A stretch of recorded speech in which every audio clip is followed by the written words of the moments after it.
Welcome, everyone. Welcome, welcome. Nice to see you. So happy to be here with you all tonight. I'm Eve Ekman. This is the Well of Being, our Wednesday night class here at the Dharma Collective. And we are making our way through this beautiful text by Tsoknyi Rinpoche, Open Heart, Open Mind. And for the last about 4 weeks, we've been kind of doing this experiential exploration of non-dual consciousness or non-dual awareness through a variety of methods. We're going to keep with that tonight through kind of forms of exploration of how can we start to really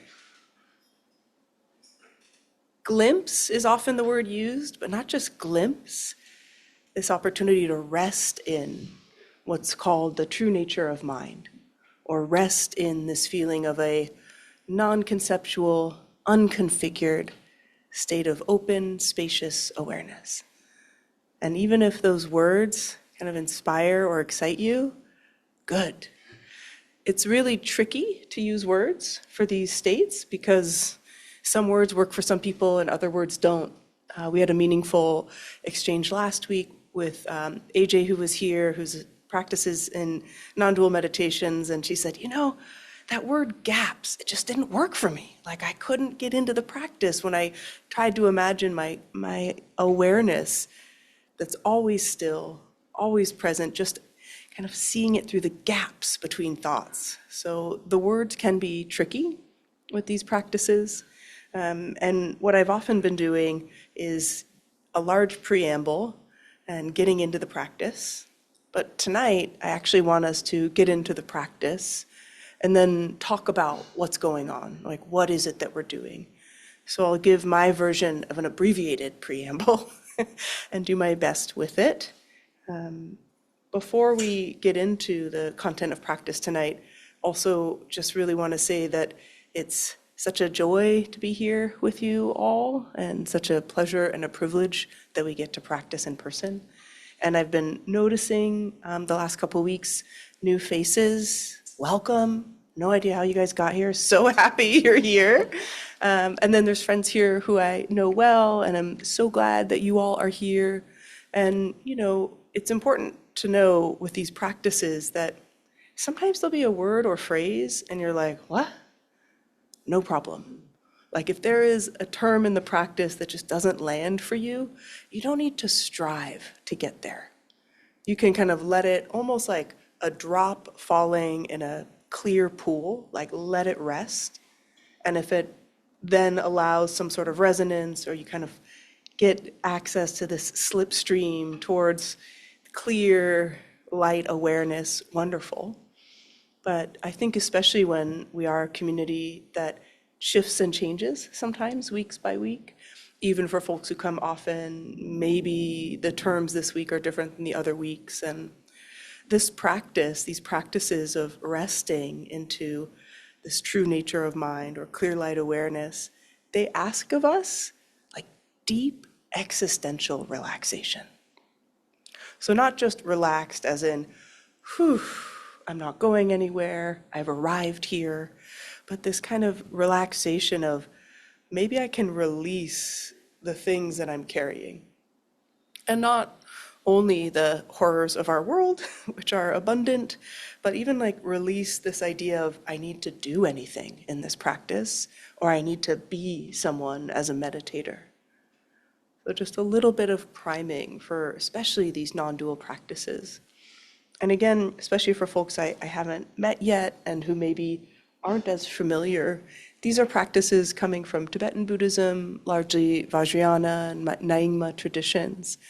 And these practices, these non-dual practices, they often sound kind of, lofty, but they show up naturally in our day, throughout the day. These practices just help us stabilize. So kind of consider that experience of when,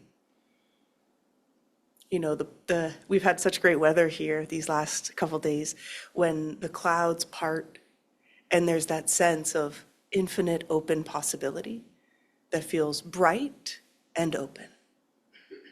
So that's this quality of our awareness, not just relaxed and kind of at ease, but this quality of wakefulness or vividness. And again, last week we had a meaningful exchange around that word bright. It's not as though there's like a spotlight that comes on when we experience this resting in our open, spacious awareness, but there is a wakefulness. So often we aren't noticing that throughout the day, our thoughts, our memories, our images, our to-do lists, our ruminations, they're occupying quite a lot of our energy and can be slowly draining. And when those can settle or kind of fall, and our attention instead comes inward and to awareness, there's like a natural energy that can arise from it. So that's the wakefulness or the brightness. And this evening, we're going to move into that non-dual awareness through the Handshake with Emotion practice. This is an all-time favorite at the Well of Being Wednesdays. This is one of Tsoknyi Rinpoche's kind of signature practices. And I won't say a whole lot about it because I'll guide us in it. But the idea is to turn towards whatever is here at the level of emotion, especially in the subtle body, and to then meet that with such respect that we're shaking hands with whatever we're experiencing. We're not overly embracing and trying to push it away.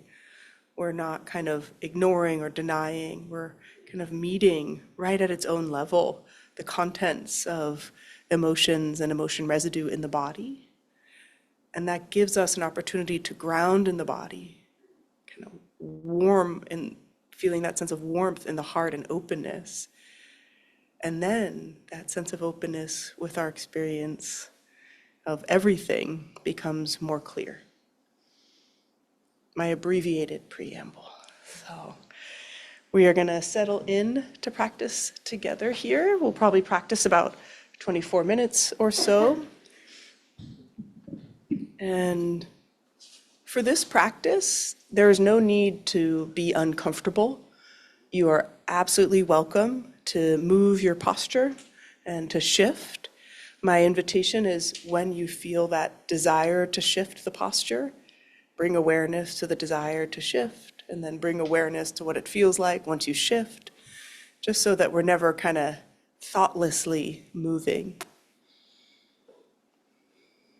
And it can be very supportive to really pay attention to our posture as we get started.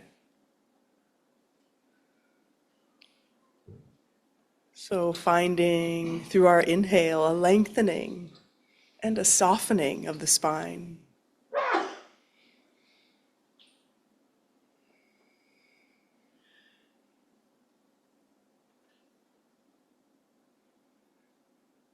It can be helpful at times to really notice this balanced sense of uprightness by leaning a little bit to the left and then leaning to the right, leaning forward and even backwards, and then finding this settled, balanced uprightness.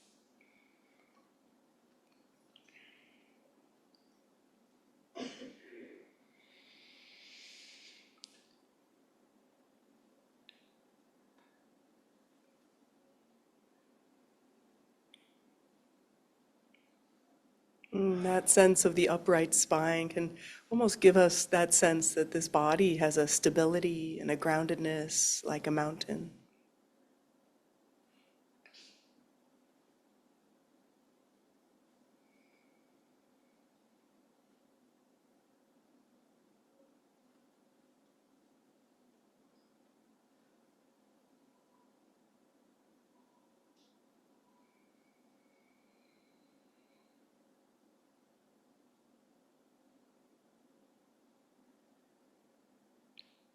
Inviting a gentleness as we settle in around the eyes and the jaw.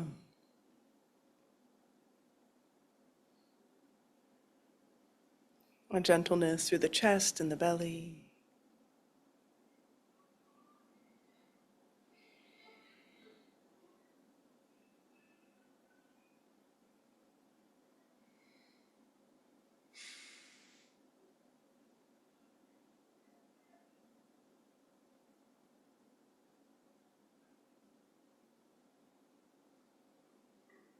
A couple more moments here, settling the body into this natural state, stability and stillness.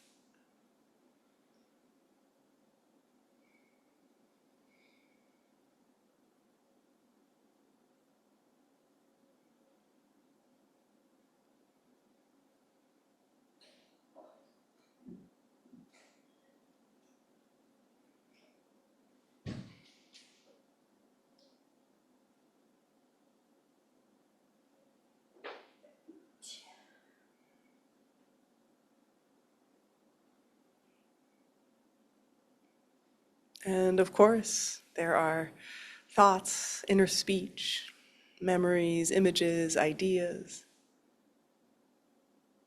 But we can also choose to settle the inner speech, inviting a quality of inner silence.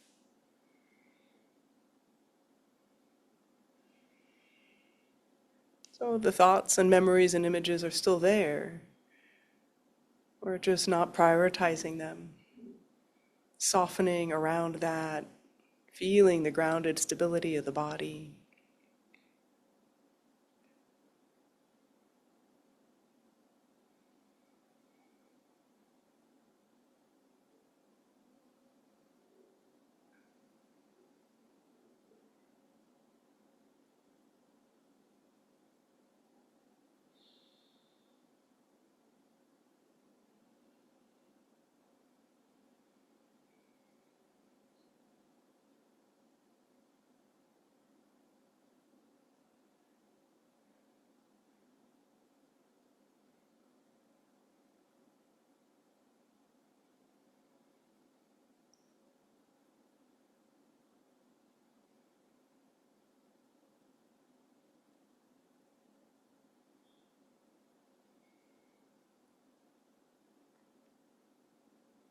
To help settle the inner speech, focusing on the breath more deliberately can really support this. So noticing and experiencing the breath fully as it travels in through the nostrils. And maintaining, sustaining that noticing of breath traveling out through the nostrils.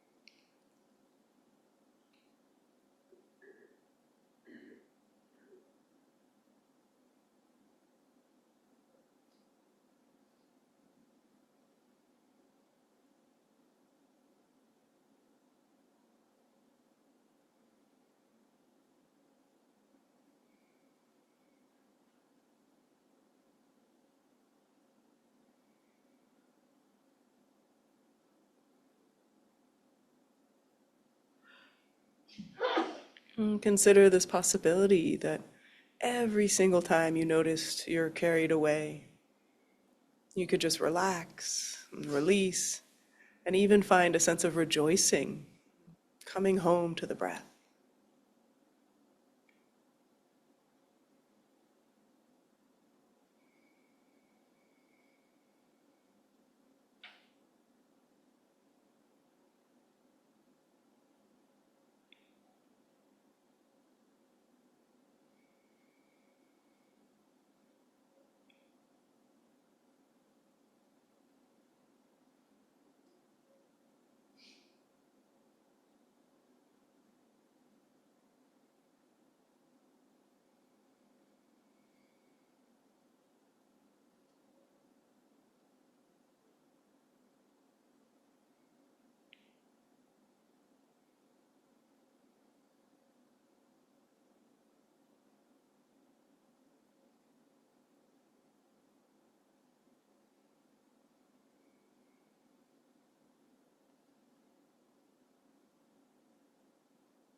Reconnecting the sense of the body settled into its natural state of stability. And the speech invited to settle into this more natural state of silence, focus on the breath. We then invite the mind to settle into a natural state of warmth and openness.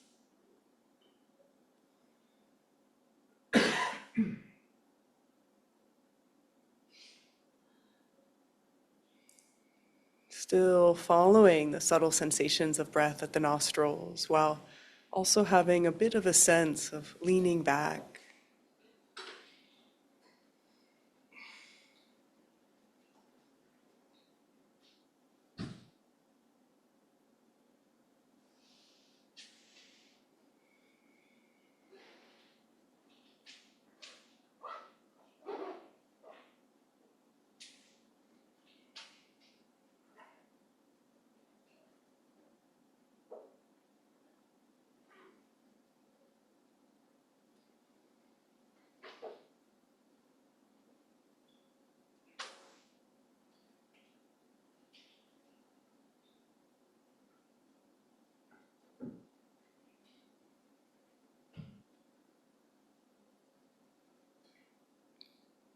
And here we invite the connection with bodhicitta, this awakened heart for the sake of all beings. Could be considered at its simplest form that yearning that other beings, including us, have a sense of deep well-being, compassion, care. This can be a felt quality at the heart. This could be simply an imagined aspiration, whatever lands in this moment. Just this anchor, this reminder that our practice here connects us to that greater aspiration of compassion.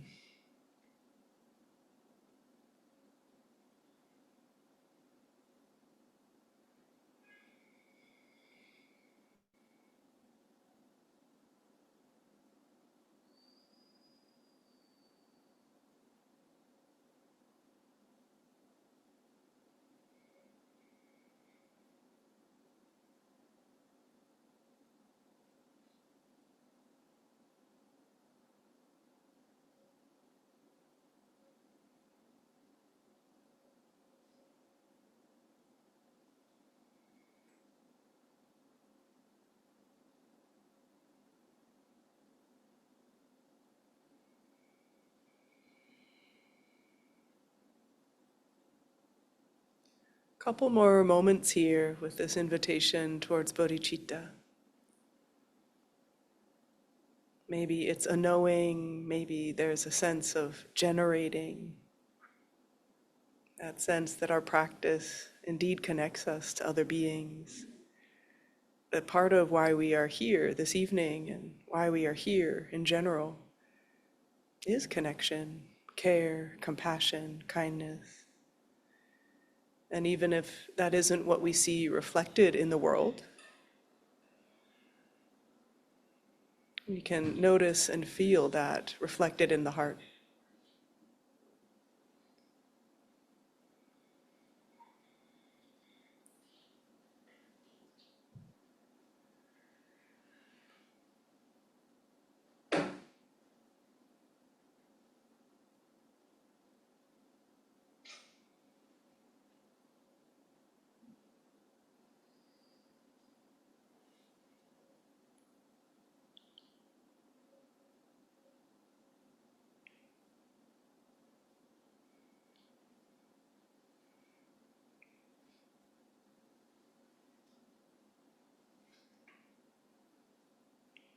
We move now into this handshake with emotion practice, beginning by simply inviting the attention and awareness to drop into the body.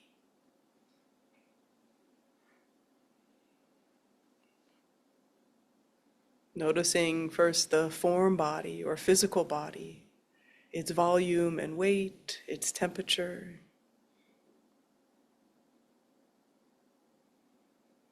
Imagining almost it was the first time we were experiencing having a body, that kind of curiosity.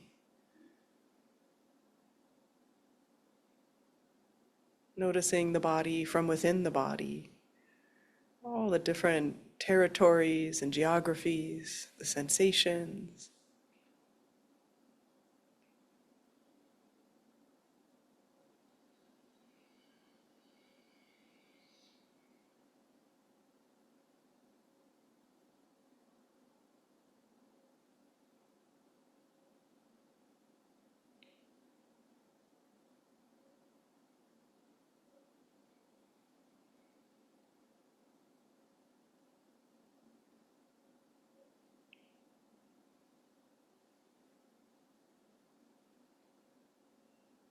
Noticing the layer of the subtle body, the energies, the vital life force energy, and also the residue of emotions.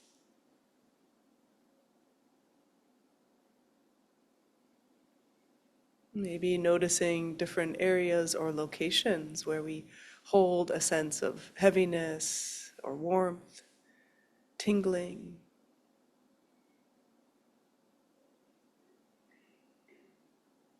Maybe we can recognize in some way this as heartache or grief, excitement or nervousness, peace or contentment.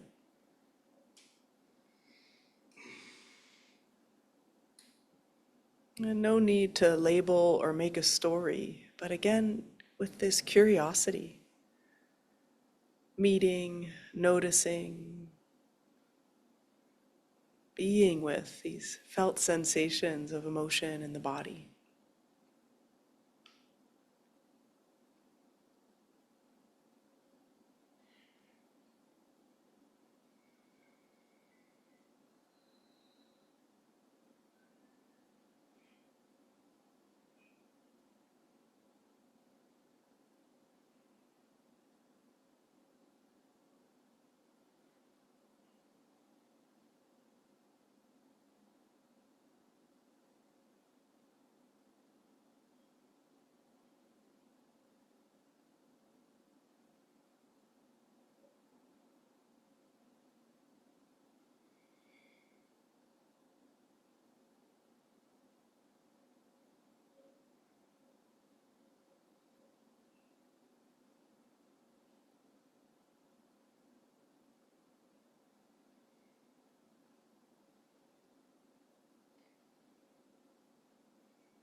In this shaking hands with the experience in the body of emotion, sensation,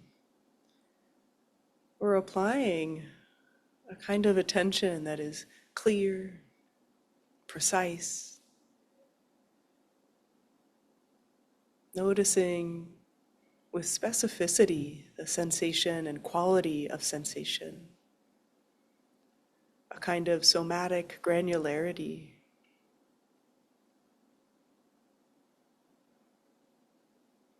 To help, we can take a moment and invite our attention and awareness specifically to the heart, maybe something that feels warming at the heart.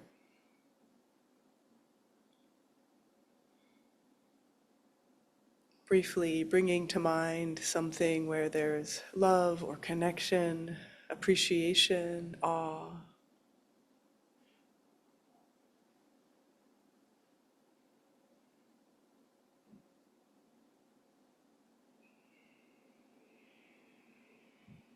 And without getting caught up in a story or image or concept, then really directly noticing quality of sensations,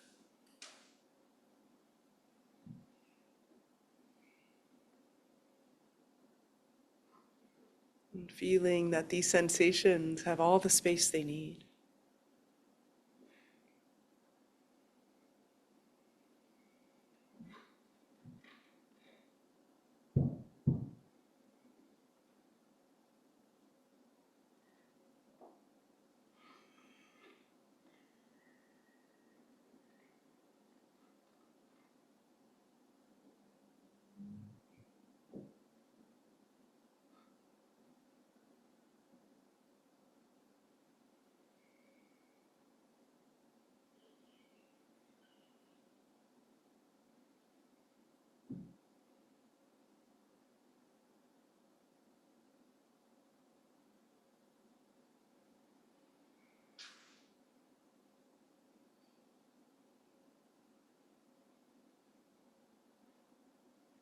With this clear, precise noticing,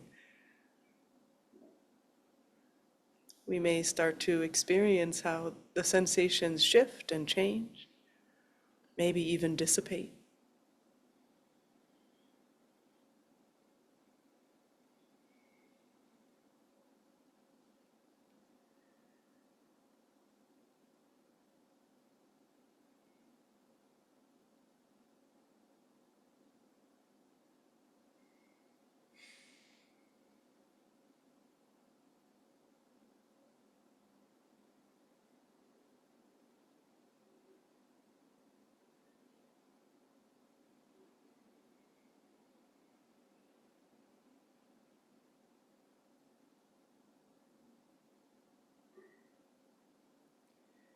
May already be present, but we can also allow ourselves to feel, know, and experience some quality of worry, heartache, grief,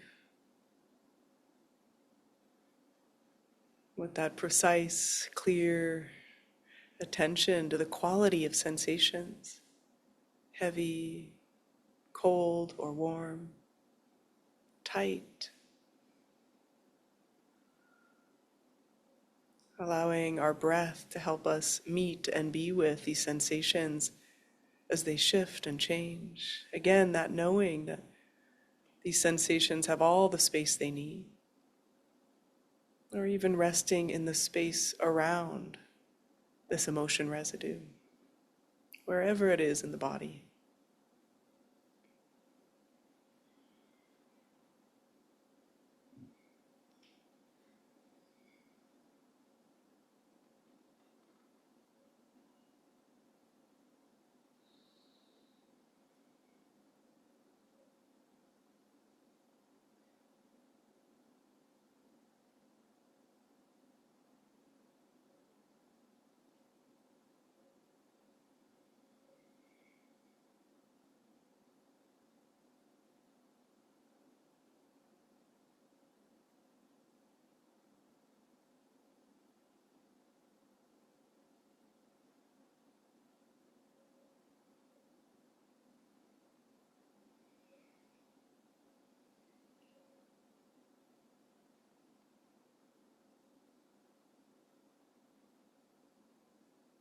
Can we allow the sensation to be just sensation, releasing around the stories that may arise, coming back again and again, just to that specific, precise, granular knowing of sensations in the body, whether strong or soft. If at any point the sensations feel too dense or unpleasant, you can open the eyes, focus on the breath and the belly. Otherwise, we just continue with this clear, precise seeing, knowing, experiencing of sensations shifting and moving in the body, shaking hands with them, meeting them.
We may begin to notice that there are qualities of space in between the sensations in the body, that we may experience the sense of the stillness of our awareness, even with the movement of sensation and feeling.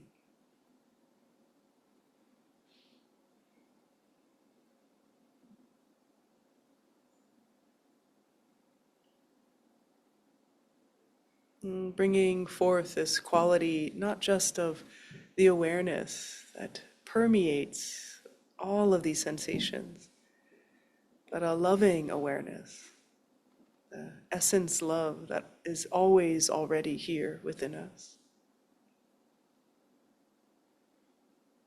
So still attending to the sensations as they shift and move, arise and fall,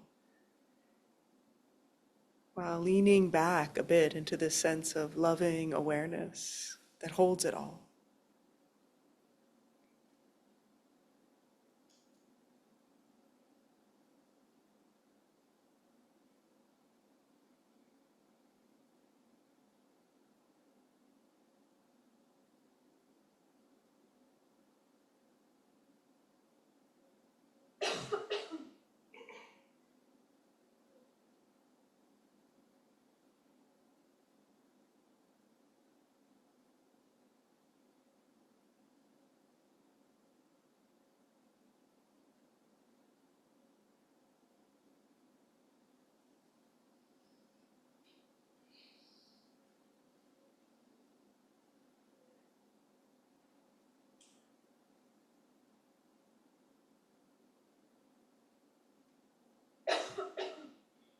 More and more, we may be able to rest in this loving awareness.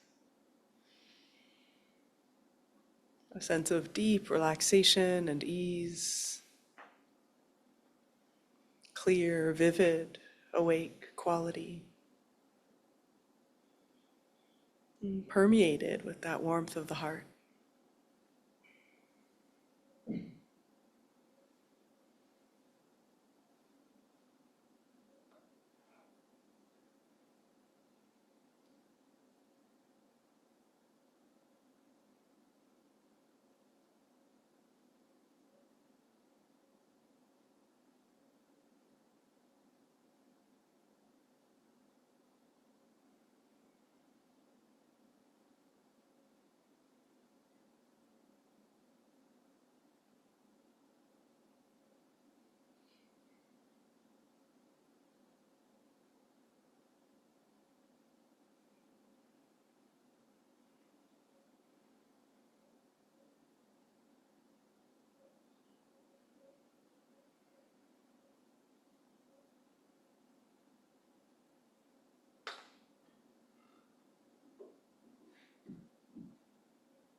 And to whatever degree is comfortable and easeful,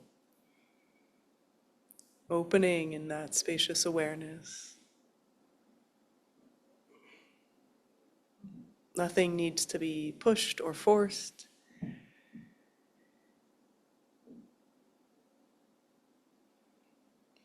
Thoughts, memories, sensations, images still arise. They're no longer the foreground.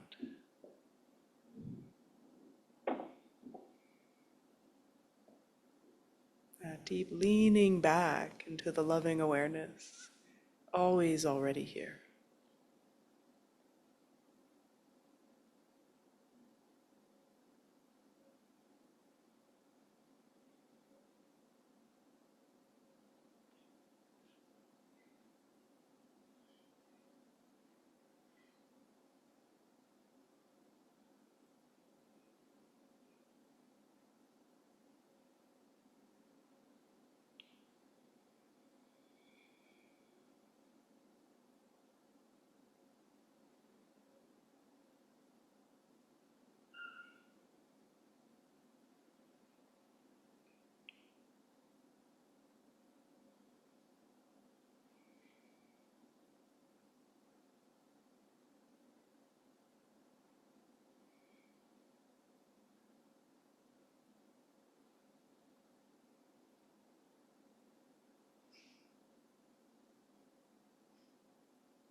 Rest and remain in this loving awareness, timeless, boundless.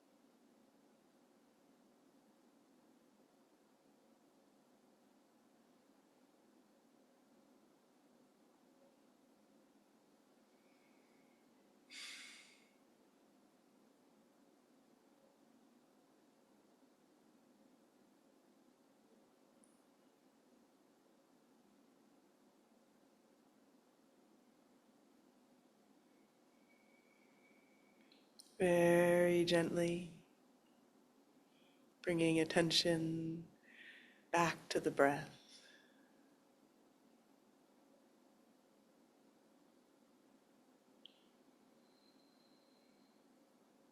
Feeling the whole body breathing in,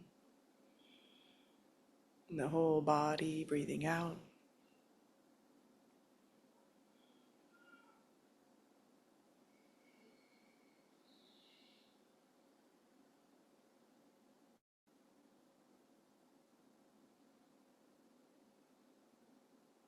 And whatever glimpse of loving, spacious awareness was experienced, seeing if there can be some remaining, even as we bring attention and awareness back to the body, to the breath, back to the shared space together.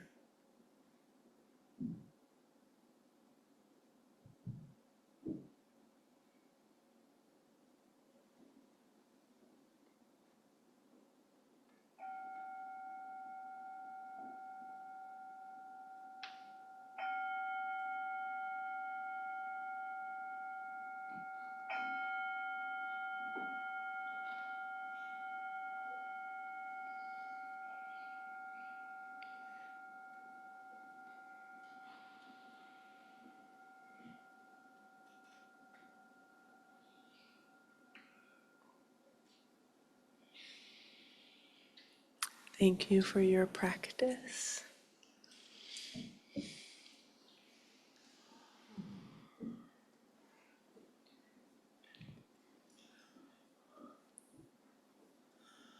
So we have this awesome opportunity being embodied.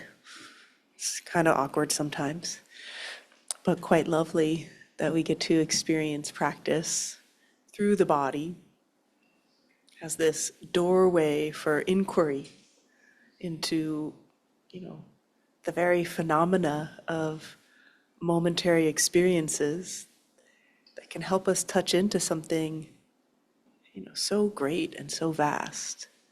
So this handshake practice is an invitation actually to what's called in Tibetan as La Tong, or known as Vipassana, this looking into, directly seeing the nature of phenomena and experience as a means to then allowing us to feel the openness of space. And if that didn't happen, no problem. All practice. The handshake practice, the way Tsoknyi taught it initially, was to really support his students who struggled to even kind of stay with the breath because so much emotional content was arising for them. And they were just trying to push it away, and they just couldn't really even settle with the breath because of, that kind of hijacking of our emotions. And he designed, this is an adaptation of kind of the second and third foundations of mindfulness to really turn directly towards, make space for, and see the natural kind of rise and fall of these qualities of sensation in the body. Here at the Dharma Collective, we have a great opportunity to be practicing in community. And part of that is that we get to learn from each other's practice and reflection. And because each week we get a different constellation of beings, each week in the way that we engage, we get to live our Dharma, an active way, meaning in our speech and in our listening, we can really engage with compassion, with openness and care.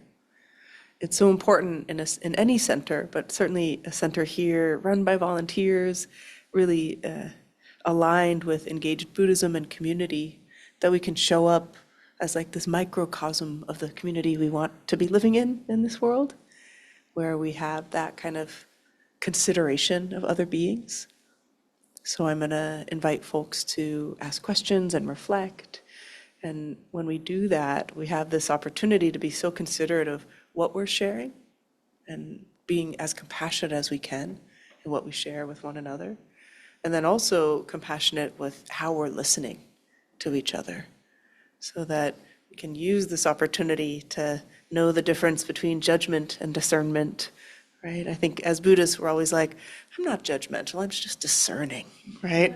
But there we are, like imposing our ideas or projecting, and really remembering that even if you've sat in this room for years with other people here, you really can't know their experience.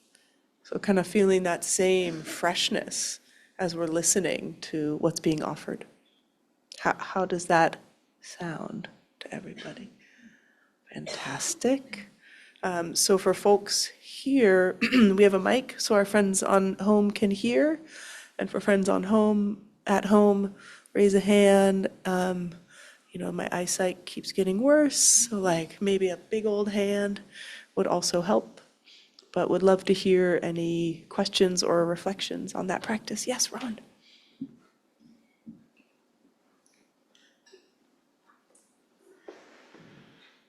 Lovely. So I've been working with this practice, and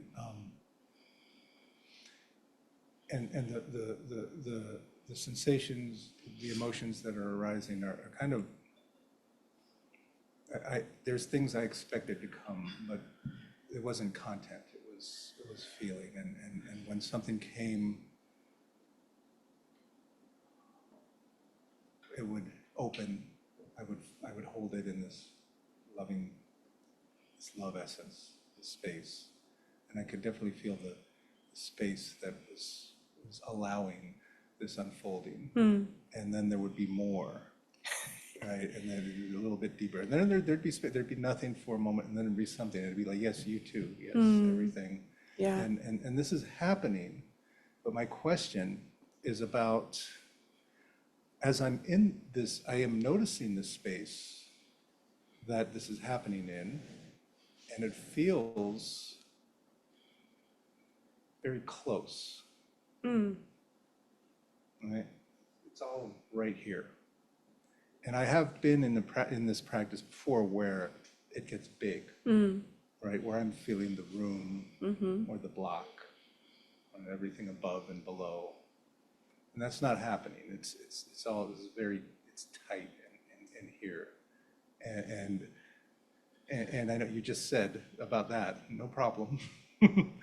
But I'm just wondering if there's something different. Yeah, it's an interesting question. First, just want to lift up. That's so lovely to feel that space of your own holding. That there is a loving space where things can arise. That's not something to just move past. To really take in. Wow, there is a loving space here where things can arise and be held and shift and change. And then the close in, and then it's interesting. It could be you today. It could be the guidance today. I did keep us pretty close in early on and only opened us up a little later. And there could be some deeper knowing and kind of sense of what is the right container for your practice today. And especially if there's a lot of material that is allowing itself to be held.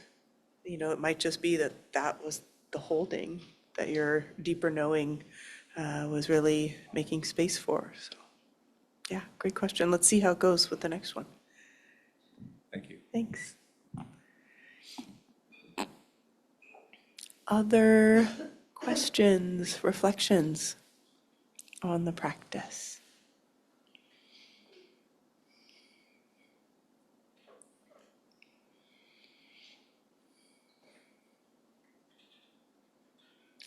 Yes, please, Nick. Yep. Thank you for that. I was envious hearing the previous experience because I know we're not supposed to aspire, but I feel like if I could aspire, I'd aspire to have something like that. I think you just following sort of the path of your guided meditation, starting with the breath, then moving into the gross body, and then moving into some of the subtler pieces. I just felt like I was consistently off course. It was, during the breath, I was like in the body.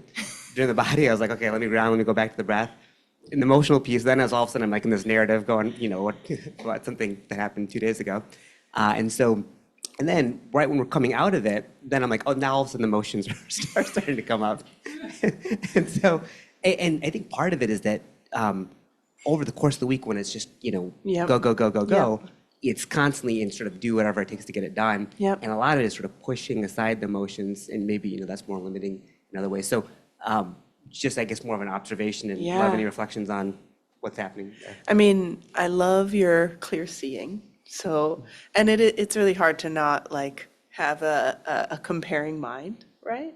And I do think, it is really, it's kind of crazy that we could think we could go, multitask, and all of a sudden be like,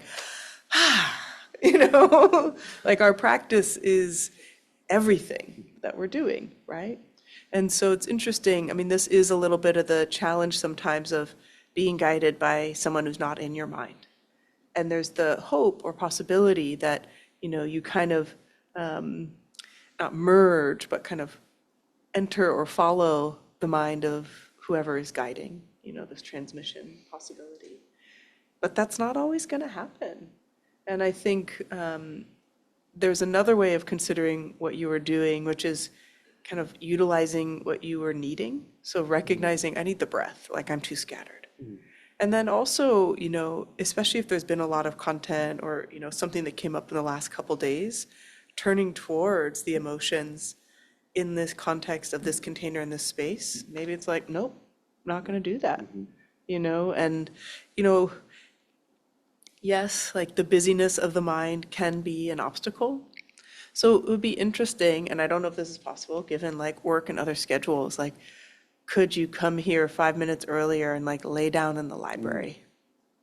Just a little interstitial and not meditate, but just no other stimulus, no phone, no talking, just like, because it takes us a minute, and it sounds like right at the end of practice.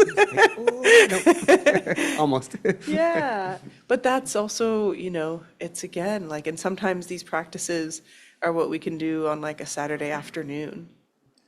We've had some time and it's so simple, and Tsoknyi has so many beautiful recordings of this practice. The one that I really love is from a Mind and Life event called The Wisdom and Science of Emotions.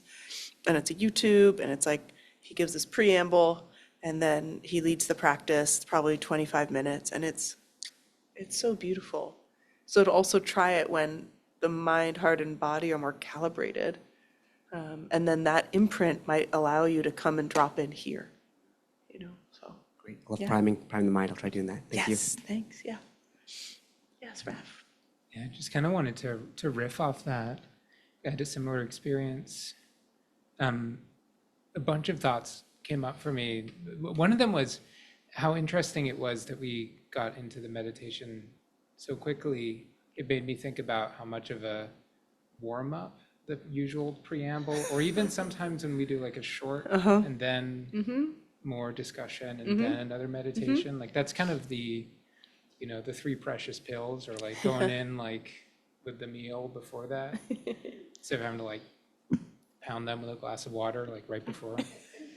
And then the other thing I was thinking about was like two other small things. One of them is just like how much the whole day leads up to this. Like I have therapy every other Wednesday, and I notice such a massive difference between meditation, you know, which is hours later, but, you know, I'll have therapy in the afternoon and then go back to work, and then I can feel it's like a balloon that I've inflated with feelings that I like, you know, hold the tip, keep it closed, and I come over here, and then the meditation starts, and I'm just like, but then there's this other thing where I notice for myself that I really struggle with this practice because I kind of numb out with a lot of strong emotions. Yeah. If I feel like really, you know, angry or sad or something, often like my reaction is I numb. And so instead of, so I feel like this meditation triggers this extra challenge for me of just like, my brain just like doesn't want to be there, it just totally numbs out. Yeah. As opposed to like, if I want to be sad, I'll put on like a really sad movie and I'm just like so sad. Yeah. Which feels almost like another kind of meditation. Yeah. Anyway, I don't really know what I'm saying. I just had a lot of thoughts. I love the reflections. this. Thank you. Are you saying specifically that anger and or fear are not welcome, but sadness would be, or more that All of them. all of them? It's like what I notice is that I've plenty of access to emotions, but I need to kind of, often like I need to like open the doorway with like music or a movie or something Yeah. like that. Yeah. But if it's just me by myself, often it just starts to kind of settle into numbing. Yeah. Yeah. Yeah. And that numbing or dissociation, it's such an old habit for most of us who feel that it's not like it's gonna immediately shift or change. And, you know, to your point, I'm sure you've heard me say this advice before, but we can do this practice on the spot. So, you know, that sense of going outside and like freshness, notice how that feels in the body. Like notice like that first sip of your tea or your coffee, like notice that in the body. So you're kind of developing this inner calibration of sensory experience. And then someone in front of you like is sucking when they're driving and like then noticing, right? So life offers us so much in the moment opportunity, right? To feel it. So then in practice, maybe there's a bit more kind of capacity that's been built because that kind of somatic granularity or awareness is being built over time. And maybe there's a question emerging. Meditation feels so kind of settled, but emotions feel so embodied. And sometimes is there a meditation where we all just like cry together or laugh together? You know, like there almost seems like a conflict there for me. Yeah. It's interesting. And meditation is embodied, right? If it's only transcendent, we've kind of, that is a wonderful experience to have, the transcendence, but we never actually transcend the body. So there can be that sense of the subtle body awakening and that lightness and that kind of undulation of energy and openness and dissolving, but there's still a form body. And sometimes these practices where we go up and out and leave the body do have a bit of a dissociative quality. And I think it's really helpful to kind of start with the anchor in the body, even though for some of us, that's a really hard place to be and a hard place to practice.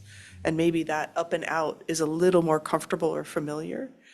And then the question of like crying and laughing, like for sure, I think you're practicing in this laboratory where you can experiment bringing forth a memory of great import, like whether that's anxiety or grief or sadness, and have the space around it. You know, that's the opportunity. So it might not be quite as expressive as like, I mean, there is laughing yoga. Has anyone ever done that? I wouldn't call it a meditation, but it's kind of awkward and fun. If you can like really let go of how awkward it is, it's actually really fun. And chanting is like a embodied transcendent joy, right? Bliss body. So I think there are these different forms. Yeah, but good reflections. Yeah. Yes. Oh, yeah. Hi, Jason.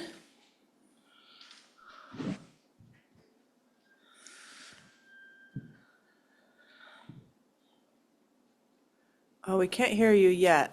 How's that? Oh, that's great. Oh, but now you're muted again, You're sadly. muted. Okay. How's that? That's good. Okay. Yeah, I wanted to just say, with emotions, what I'm experiencing often in that is when I'm able to let go of like my sort of grasping ideas and settle my mind. But with emotions, I often feel there's a narrative and there's a person. Like if I feel anger, I'm angry at somebody and I'm remembering that Sure. anger. And I'm wondering if because this was happening to me tonight where I was like, I got really caught in the emotion and then the story of the emotion. Yeah. Is there a way that a suggested way to separate when you feel that coming on, it's so seductive to grab that bait or it's like, oh man, Yeah.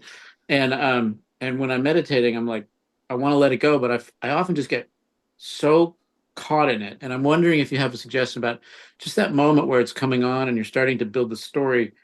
What can you do to settle that? So you're just feeling the feeling. I don't really know how to do that yet. Yeah. A really good noticing. Did anybody else notice like an emotion arises and the whole story comes? Yeah. Yeah. Jimmy's like, yeah. Yeah, so you're not alone.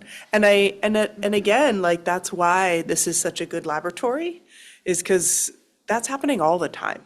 Mm-hmm. And sometimes I will actually invite like, think of a time when you were really angry and like bring it vividly to mind and then release it and then notice the body. I didn't go that far this evening. I kind of kept it more subtle. The simple instruction that Tsoknyi often says, he's like, imagine it like this helium balloon and you just let it go. Not very Mm-hmm. environmentally friendly, but it's a metaphor. So it's like the story's just there and you just like, you just Yeah. let it go and drop in the body. Let it go and drop in the body. Let it go and you might have to do it over and over. Especially, I love that you Mm-hmm. bring up anger. It's like we think the emotions that we're attracted to are the ones that are pleasant and enjoyable, but like, ooh, do we like to like chew on our frustrations? Especially if we think the other person's wrong, which generally we believe they are. And that stickiness and that kind of, like, I can't believe they did. And it's exhausting and it's draining us at such deep levels all the time. And again, if you ever open your news app, like you get a healthy dose of that opportunity of like, right? And that anger can just kind of be there, sometimes even operating a little bit in the background. And so to kind of bring direct attention and awareness and the thinking or the approach with this La Tong, with this analytical approach to directly experiencing the phenomena of our emotion is instead of trying to argue against it, like, well, maybe I shouldn't be mad at them, or maybe this. No, you're just going to the sensation and seeing that it's not solid, period. Mm-hmm. Just see, and so letting go of the story, going to the sensation, letting go of the story and coming to the sensation. Great question. Well, it's funny because I just want to say one thing is that sometimes the helium balloon, I want to pop it. It's like, bang, So you can get do out of that here. too. Yeah, That might be where I was tonight, but thank you. Appreciate it. yeah. Yes, I Kate. just have one maybe observation or comment too related to that.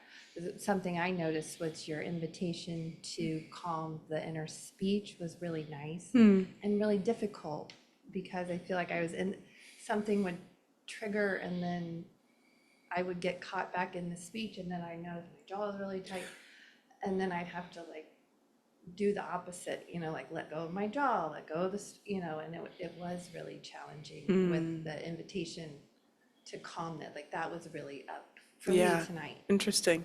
And so it was really hard to stop that. But by the end, it was like the last 4 minutes. I Great. was like, oh, I think I'm here. Or like I made it, like the inner speech is starting to calm. But Yeah.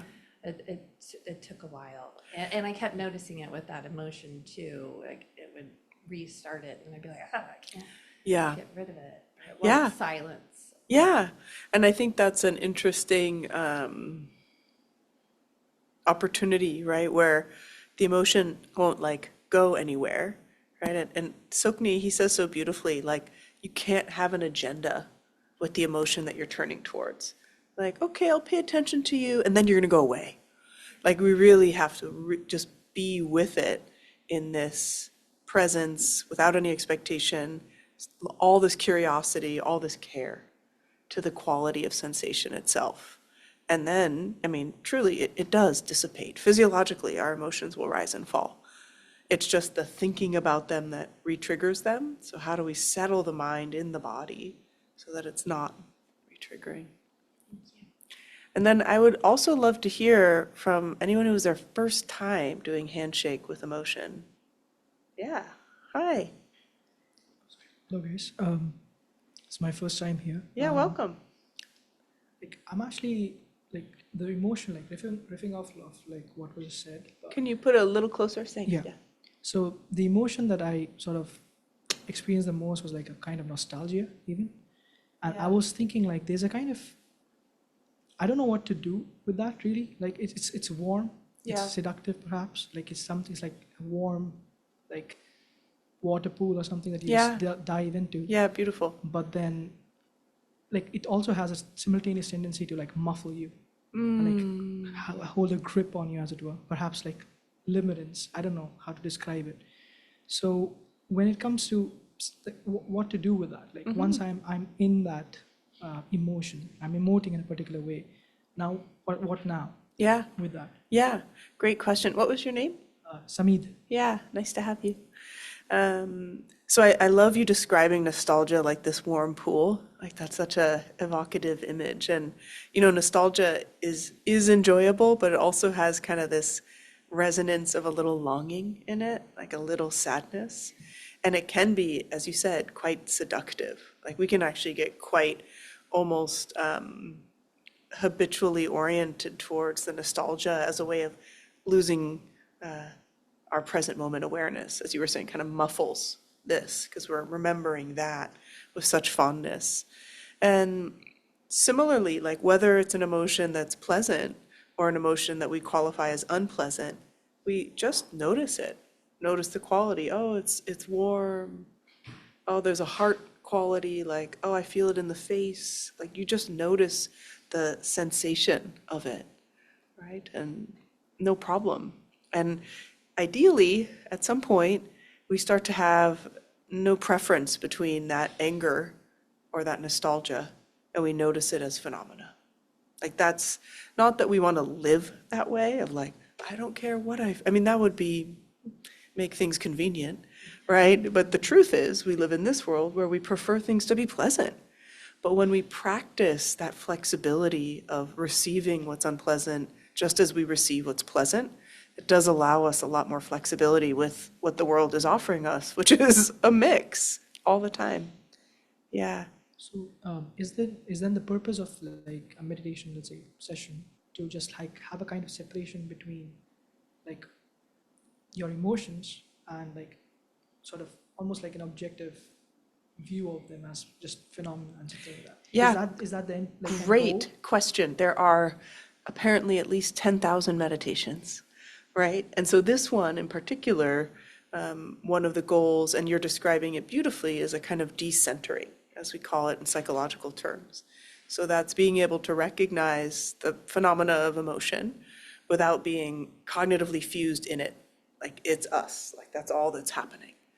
And with that, so that's kind of step 1 and 2, recognizing it, seeing that it isn't just the entire experience. And then where we also went in this practice is then being able to rest in that which is more spacious than the emotion, or rest in this sky-like nature of mind.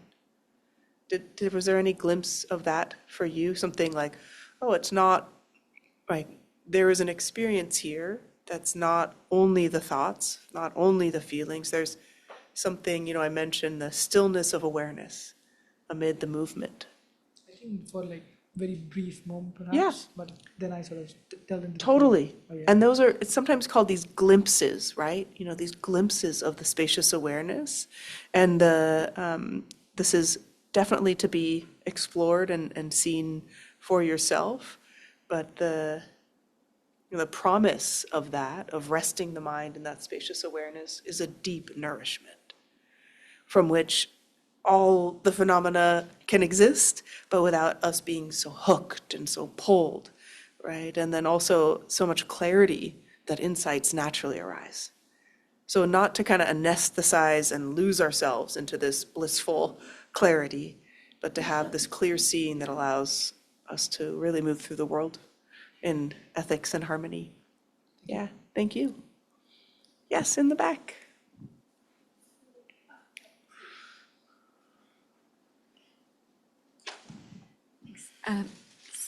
So I arrived late,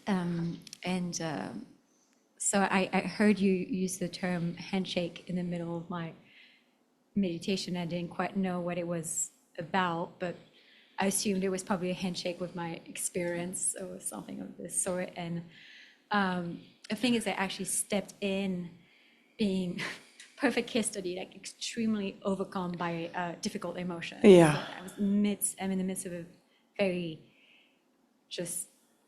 tender, difficult conflict. And my experience was like handshake of what? Like my emotions were so, as I said, there was this fusion experience where I was like completely identified with the experience. And in this, it felt like my entire body was involved, right? It was like my whole body was engaged in this, like, and so the image of the handshake felt somewhat confusing because there's like, there is no other hand to shake here. There's just, my whole body is taken here. Like there's no hand to shake. Yeah. And so it made me realize, it's like, I feel like the handshake works when maybe you're in a state of, where you've reached a level where it's more localized in your body, but if you overtaken, I feel like another thing it's maybe required. I don't know if that makes sense, but I just feel like this initial de-escalation might require something else. And in the moment, I didn't know what to do, so I just thought, okay, I'm just going to wait it out and hope that it just chills because everyone around me is meditating. Yeah. Yeah. And it did. And it was, Yeah. grateful for this song. I was very effective. Yes, we all did that for you. Good job. Nice. Yeah, Co-regulation. incredible. Good job, everyone. Yeah. Yeah. Well, I thank you for sharing that. I do think it is hard, of course, to then have a big emotion and come in a little later. Like there's gonna be a lot of energy, but I like what you're bringing up in terms of what to do when there feels no space. So the handshake requires us to be able to have some possibility of seeing that we aren't the emotion.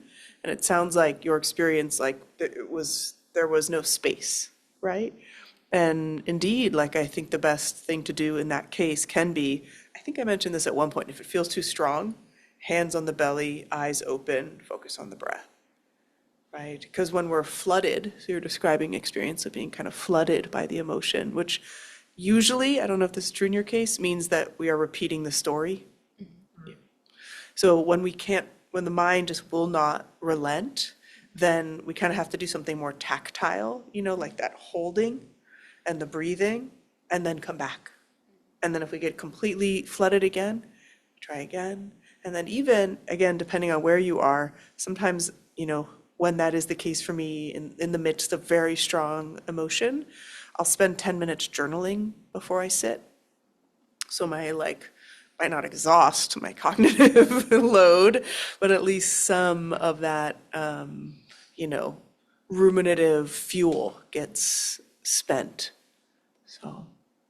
Yeah, for me, it's very physical, actually. It is in the head for sure, but it's definitely a very strong physical But the dimension. head is what's preventing the space. Right, Right? yes. So it would naturally, all of our strong emotions would naturally, as it's described in the traditions, like self-liberate. They would actually arise and fall if we didn't keep re-triggering them with our thoughts. So that's where the dynamic interplay between our thoughts and our and our physical sensations arise. And this is why, you see so much the case that meditation and mindfulness helps with emotion regulation, because it gives us that possibility to experience the emotion without just being stuck. And, oh my God, we have really strong emotions that completely take us over and we get hijacked. And, sometimes we do need to like go on a run or have an ice cream and then come back. It's not as though meditation is always going to be what works for high intensity. However, I think even knowing that dynamic interplay between the thoughts and the embodied experience can be really helpful.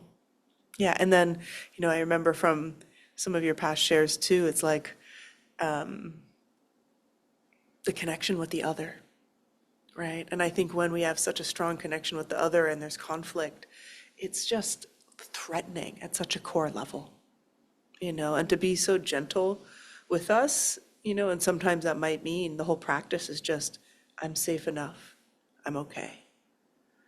Forget the rest of it, just to like soothe the sense of, rupture of connection. Yeah, thanks.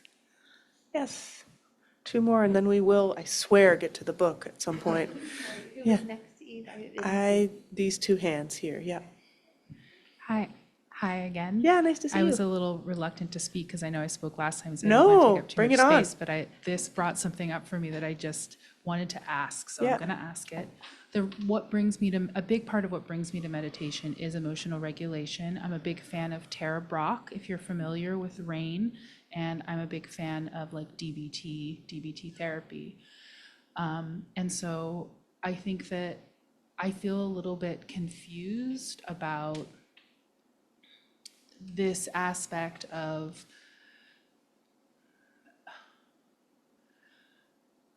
detaching the story, what you said, the thoughts feeding the emotion. I'm aware of that. However, a lot of times what brings me to the mat day in and day out is that I'm walking around with a chip on my shoulder the size of Texas. And it is impeding me from being present in the moment and from having the types of cultivating the life that I want for myself. And the only way for me to relate to that chip on my shoulder is to sit down and shake hands with it, which sometimes means getting completely flooded. But usually I can't move through that flooding unless I relate to the story with more story, but positive story. For example, a bunch of loving kindness, nurturing. I love you so much, Lydia. I see that you're suffering. I see that this is painful for you. I'm here for you. I love you. Not to let it go, but to nurture it. And then allow it to calm. Before then I can have those moments of clarity and peace. And I was laughing to myself while I was meditating because, and I often do at the beginning of meditation, I'll just like have these bouts of like internal giggling because my mind is such it's such theater. Like I always picture like this guy with a top hat being like da da da da da da da da, and like that guy with a top hat will like take these feelings that are coming up for me and then like run these big drama stories. But sometimes sometimes I don't know how much needs actual direct attending to and how much is just kind of like, okay, you're just having fun with the saga of the Shakespearean play in your head. Yeah, I think those are the right questions to hold, and the 4 measurables practice, which we often do here, like either the loving kindness, compassion, empathetic joy, or equanimity, those are real resilience practices of the heart. However, these practices of spacious open awareness are infused with those qualities. They're not separate, but there is a difference of the engaging through concept and visualization, which is so beautiful, whether it's through compassion practices or journaling or therapy, right, of directly meeting our stories in order to understand and ideally rewrite or unwind.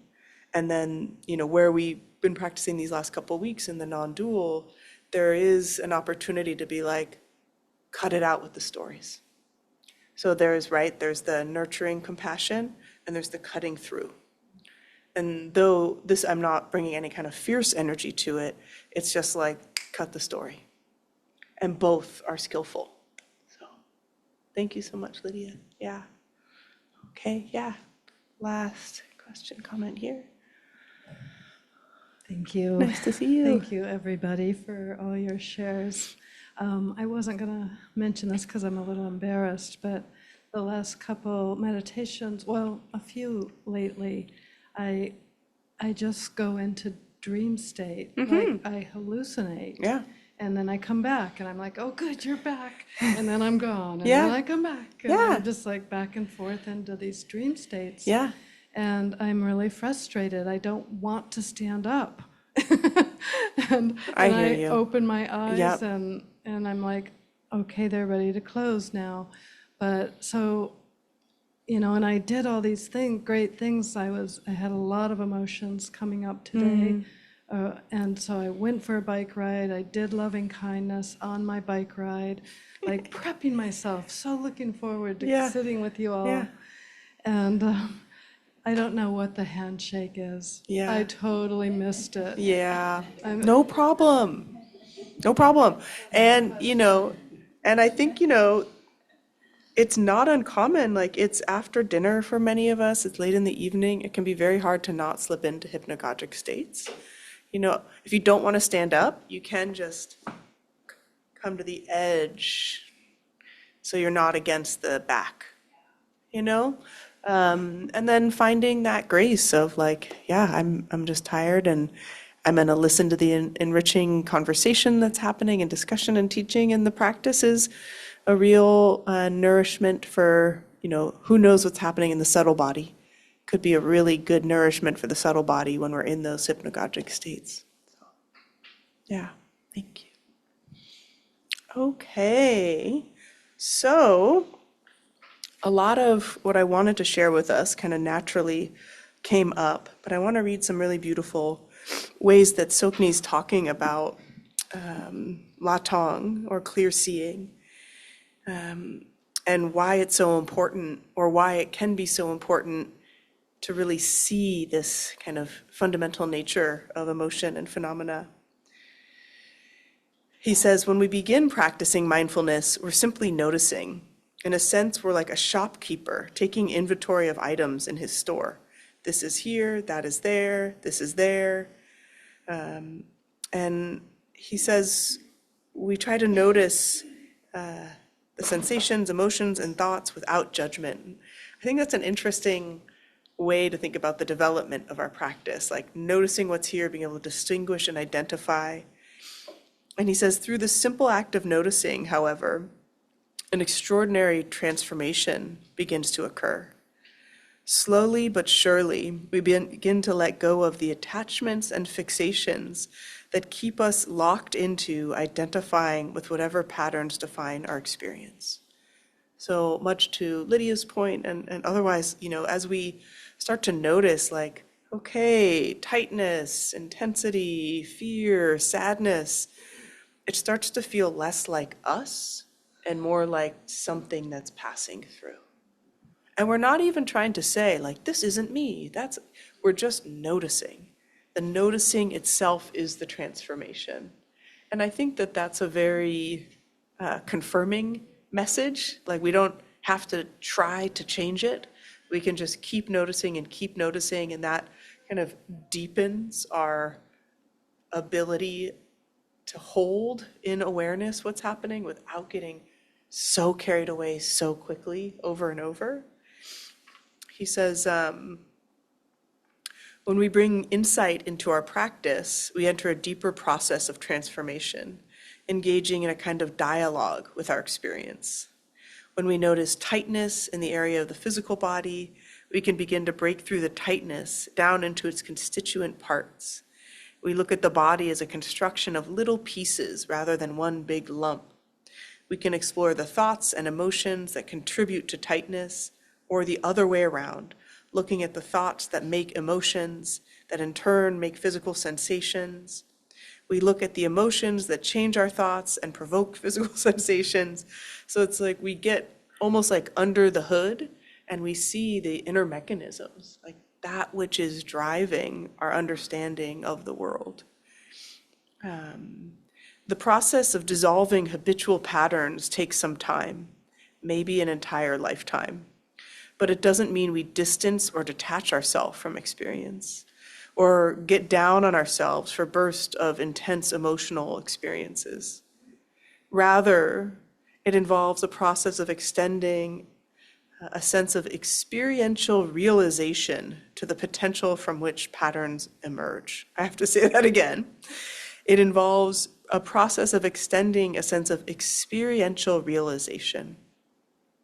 So this idea that we can notice through direct experience, through touching these sensations and emotions as they arise, we notice how these thoughts arise over and over and over. And, whether it's a habit or pattern of nostalgia or a habit or pattern of frustration, we can notice one emotion and then one emotion, but what really unlocks the insight and the clear seeing is when we're like, wow, that's actually a pattern.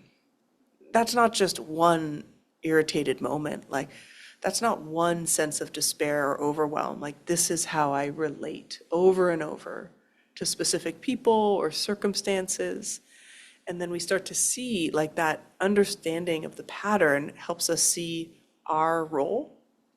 Because very often with our emotions, we're like, it's that world out there that did this to me. Right? And then it did that, and then it did this. And the world is, full of very unpleasant, difficult people and experiences and circumstances. However, being able to look at those habitual ways that we react to them, that's the promise, right? That's the opportunity for freedom. He said, smile at your patterns. Welcome them in the way you'd welcome a partner, spouse, or roommate, or child who barges through the front door while you're in the middle of some other task. Don't grumble at them, acknowledge their presence kindly, and then say, hello, honey, welcome back. I can't join you right now. I can't follow you from room to room. And then give them all the space they need to move around. So again, the point isn't hunt out those patterns and then eliminate them. Because again, we've learned these for so many, maybe just this lifetime. Maybe we epigenetically inherited it from our family of origin. Maybe, there is a karmic momentum over lifetimes, if that's in your worldview. It's not like a battle against our habitual patterns of reactivity, is more like, okay, I see you, you can go do your thing over there, and I can still have some space to choose instead of just be locked into these patterns of response that are so familiar, they feel like who we are. And this is why this simple paying attention to what's happening and how it's happening in the mind and the body is so transformational. Because otherwise we don't even notice. It's like, again, we feel like, I'm sure others in this room share this. I remember when I first noticed self-criticism and I was like, it's everywhere. I don't even know if I have a thought that doesn't have self-criticism right behind the caboose of the train. And I'm like, shit. I don't think I'm going to exhaust it in this lifetime. But closer and closer I get to self-criticism and compassion coming right after, or self-criticism and space coming right around it. So it's, this noticing and this tracking to then, have a little bit more flexibility. He says that this Latong inquiry practice is an analytical process through which we break down our experiences into their parts until we see they are not solid, permanent, or true. This isn't an intellectual process, an experimental and experiential one. And I love that idea and approach. This isn't a concept that we try to apply. This is this direct experience, whenever possible, of a little bit of space around that self-criticism, that frustration, that overwhelm. And again, not always possible. So how do we have that gentleness with ourselves that I know sometimes there's space around my frustration. There's sometimes space around my challenges. And we'll be surprised. Often we think of our life like, I'm just really stressed, or I'm really overwhelmed with grief. And those can both be true. But when we say it that way, it's like this solid, uninterrupted field of experience. But if we pay attention, it's actually like many momentary instances of that feeling, and then many other instances where we're not feeling that. And just the paying attention, like the making the more room and space for that whole kind of variety of experiences and the space around it. We are incredibly out of time, which is amazing. But I really loved the questions and reflections tonight. These practices are deceptively difficult. They might seem a little simple, and a lot of your questions, to me, reflect really trying them on. So I just want to appreciate that. And then just taking a moment here and returning to the body, to the breath.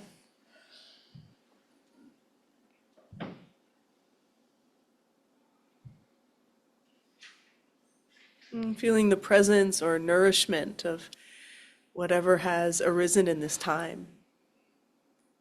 Our reflection, the discussion, our practice.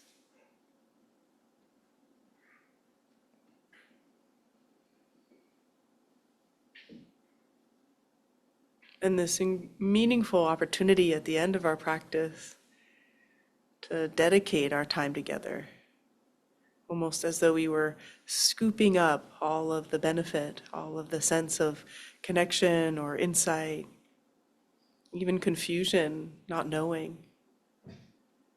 And we imagine that we can transfer and send this as a radiant heart energy. So if it feels comfortable and natural, placing hands together in front of the heart, a symbolic gesture of offering. We imagine that we take this combined energy of practicing together and dedicating it to all beings everywhere. All the many beings in this world who could so benefit from a sense of love and belonging. A sense of ease and peace. Dedicating our practice to all beings everywhere, finding and feeling completely free.